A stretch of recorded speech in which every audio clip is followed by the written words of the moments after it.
Hello అందరికీ. అందరెలా ఉన్నారు? మేమైతే చాలా బాగున్నాము. ఈరోజు మా చెల్లి, మా మరిది, ఇంకా వాళ్ళ పేరెంట్స్, ఇంకా మా బచ్చా పార్టీ అందరం కలిసి ఓ ట్రిప్పేస్తున్నాము. మా ప్రయాణం స్టార్ట్ అవుతుంది Aalen to Ulm, Ulm to Schaffhausen, Schaffhausen to Rhine falls.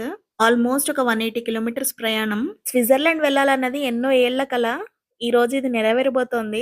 చాలా ఎక్సైటింగ్ గా ఉంది. మన ట్రావెల్ స్టోరీలో ఇక్కడ ఒక ట్విస్ట్ జరిగింది. ప్లాన్ ప్రకారం ఆలెన్ టు ఉలుమ్ అయితే రీచ్ అయ్యాము. ఉలుమ్ టు షాఫ్‌హౌజన్ ట్రైన్ ఎక్కాము. కరెక్ట్ గా హాఫ్ డిస్టెన్స్ ట్రావెల్ చేసిన తర్వాత ఈ బొండెన్ సీ దగ్గర ఫ్రైడ్రిష్ షాఫన్ అన్న ఒక ప్లేస్ లో ట్రైన్ ఆగింది. అక్కడ చాలా మంది జనాలు ఎక్కారు. ఇక్కడే ఒక ట్విస్ట్ జరిగింది. మన జనాల మైండ్ సెట్ ఎలా ఉంటుందంటే, నాకు దొరకంది పక్కనోడికి కూడా దొరకకూడదు అన్నట్టుగా ఉంటుంది. ఇలా నేను ఎందుకు అంటున్నానంటే, ట్రైన్ ఫుల్ అవ్వడం తోటి డ్రైవర్ అనౌన్స్‌మెంట్ ఇచ్చారు. కూర్చున్న వాళ్ళని కూర్చున్నట్టుగా, నిల్చున్న వాళ్ళందరినీ దిగి నెక్స్ట్ ట్రైన్ కి రమ్మన్నారు. కానీ మన జనాలు వింటారా? వినలేదు. అలా అని నించునున్నారు. నెక్స్ట్ టైమ్ కూడా అనౌన్స్‌మెంట్ ఇచ్చారు. సెకండ్ టైమ్ కూడా వినకపోయేసరికి ఏకంగా పోలీసులకి కాల్ చేసి ట్రైన్‌నే క్యాన్సిల్ చేశారు. అలా సగం దూరం వరకొచ్చి నెక్స్ట్ ట్రైన్‌కి ఇంకా గంటన్నర సేపుంటే, నిన్న చేసుకున్న చపాతీలు, పులిహోర పొట్లలను తిని మళ్ళీ బ్యాక్ స్టేషన్‌కొచ్చాము. ఇక్కడ ఇంకో ట్విస్ట్ ఏంటంటే, ఇందాక దిగిన వాళ్ళు ఇప్పుడు ఈ ట్రైన్ ఎక్కాలనుకున్న వాళ్ళు 2 ట్రైన్‌ల పబ్లిక్ ఉన్నారు. ఈ జనాలు చూసి మేము ట్రైన్ ఎక్కలేమనుకున్నాము. బట్ లక్కీగా డబుల్ డెక్కర్ ట్రైన్ వచ్చేసరికి మా ప్రయాణం సాగింది. ఇక్కడే ఒక కొత్త విషయం తెలుసుకుందాం మనము. ఈ వాటర్ రైన్ ఫాల్స్ నుంచి వస్తుంది. ఆల్మోస్ట్ 69 కిలోమీటర్స్ ఉంది ఈ లేక్. నెక్స్ట్ టైం వచ్చినప్పుడు ఈ ప్లేస్ ని కూడా ఎక్స్‌ప్లోర్ చేయాలి. అలా ఇన్ని ట్విస్ట్‌లతో ట్రావెల్ చేసి మొత్తానికి స్విట్జర్లాండ్‌లో అడుగు పెట్టాము. ఇది స్విట్జర్లాండ్‌లో డబుల్ డెక్కర్ ట్రైన్. కొత్త పెళ్లి కూతురులా మెరిసిపోతోంది. ఏ బ్యాచ్ వల్ల మనకు 5 గంటల ప్రయాణం కాస్త 7 గంటల వరకు చేయిచ్చారో, ఆ బ్యాచ్ అంతా మన తెలుగు బ్యాచే ఈ ట్రైన్‌లో గూడా ఉన్నారు. ఈ ట్రైన్‌లో సగం మంది మన ఇండియన్సే. అందులోనూ మన తెలుగు వాళ్ళు ఎక్కువున్నారు. మామూలు రచ్చ చేయలేదు వీళ్ళు. వీళ్ళు చేసిన రచ్చకి ఏకంగా ట్రైనే క్యాన్సిల్ చేశారు. అస్సలు మర్చిపోలేను వీళ్ళని. అలా షాఫ్‌హౌజన్ నుంచి రైన్ ఫాల్‌కెళ్ళే దారిలో రైన్ ఫాల్స్ నుంచి వచ్చే వాటర్, ఇంకా కొండలపైన వీళ్ళు చేస్తున్న ఈ టెర్రస్ ఫార్మింగ్ చాలా అద్భుతంగా ఉంది గదా! ఇంత అద్భుతమైన సృష్టిని అనుభూతి పొందుతున్నందుకు చాలా ఆనందంగా అనిపిచ్చింది. రైన్ ఫాల్ స్టేషన్‌లో అయితే దిగాము. Finally rain falls.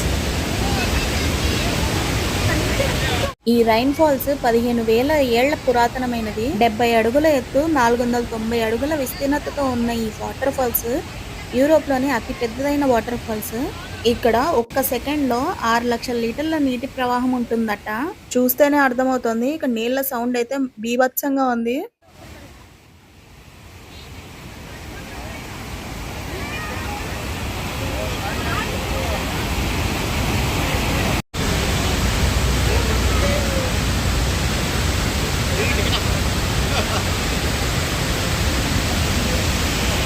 ఇక్కడున్న బ్రిడ్జ్ దాటుకుంటూ వెళ్తే అక్కడ పైనున్న క్యాసిల్ కి వెళ్ళొచ్చు. అక్కడ కూడా వ్యూ పాయింట్స్ ఉన్నాయి. ఇంకా దగ్గరగా చూడొచ్చు వాటర్ ఫాల్స్ ని.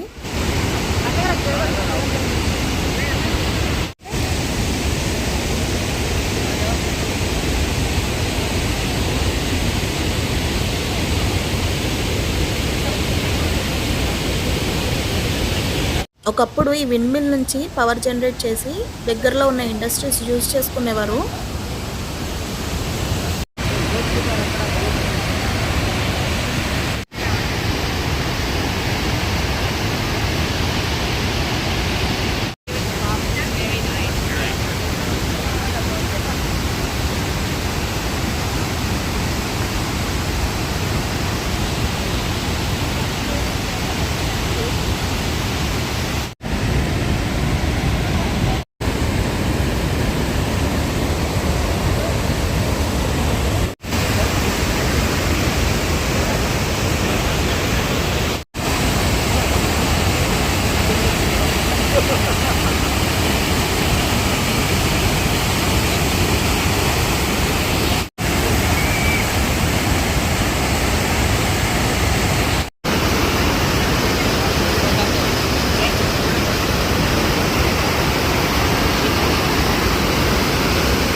కొండ పైన నుంచి ఇంకా కొండ కిందకెళ్ళి అక్కడ వ్యూ చూద్దామని నడుచుకుంటూ వెళ్తున్నాము.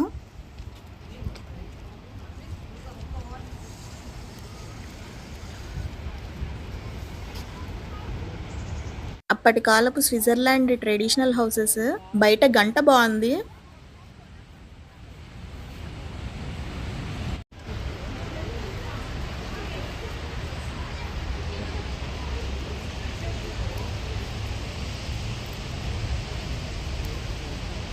ఇక్కడైతే కుళాయి ఉంది. వాటర్ వస్తాయో లేదో ఐడియా లేదు. ఈ స్విట్జర్లాండ్ లో నీళ్ళ దగ్గర నుంచి అన్ని కాస్ట్లీయే. నీళ్ళు వస్తున్నాయని అన్ని బాటిల్స్ నింపేశాము. చల్లటి నీళ్ళు వచ్చాయి. ఈ ఎండలో ఈ చల్లటి నీళ్ళు తాగేసరికి ప్రాణం పైకి లేచొచ్చింది. ఈ షాప్ లో ఈ కౌబాల్స్ బాగున్నాయి.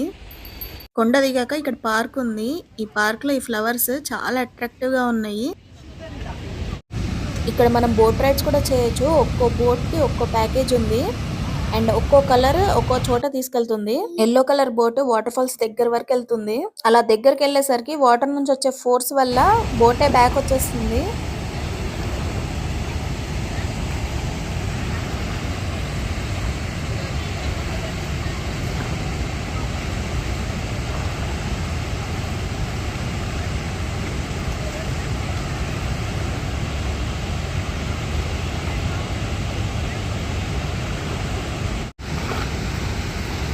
హోప్ మీ అందరికీ ఈ వీడియో నచ్చిందని ఆశిస్తున్నాను. వీడియో కనుక నచ్చితే ప్లీజ్ లైక్ చేసి ఛానల్ని ఫస్ట్ టైం చూస్తున్నట్టయితే ప్లీజ్ సబ్స్క్రైబ్ చేసుకుని ఎంకరేజ్ చేయండి. అలా యూరోప్లోనే ఒక అద్భుతాన్ని చూసి ఇంటికి బయలుదేరాము. మేము అలసిపోయాం కానీ మా వాళ్ళు అస్సలు అలసిపోలేదు. అరే తమ్ముడు, వాటర్ ఫాల్స్ నచ్చిందారా నీకు? శుభ్రంగా పడుకున్న వాడిని ఈ వాటర్ ఫాల్స్ చూడడానికని మా అమ్మ నన్ను లేపేసింది. మీ అమ్మ అయితే వాటర్ ఫాల్స్ చూపించడానికి కనీసం లేపిందిరా. మా అమ్మ అయితే నేను పడుకున్నానని హ్యాపీగా ఎంజాయ్ చేసేది. అరే ఆ స్ట్రోలర్ లో ఉన్న కర్చీఫ్ ఇరా. ఉండరా బాబు, ఇలా సీట్ ఎక్కి చూస్తుంటే ఎంత బాగుందో. విడిచేలా లేడు, మనం తీసుకుంటే పోలే.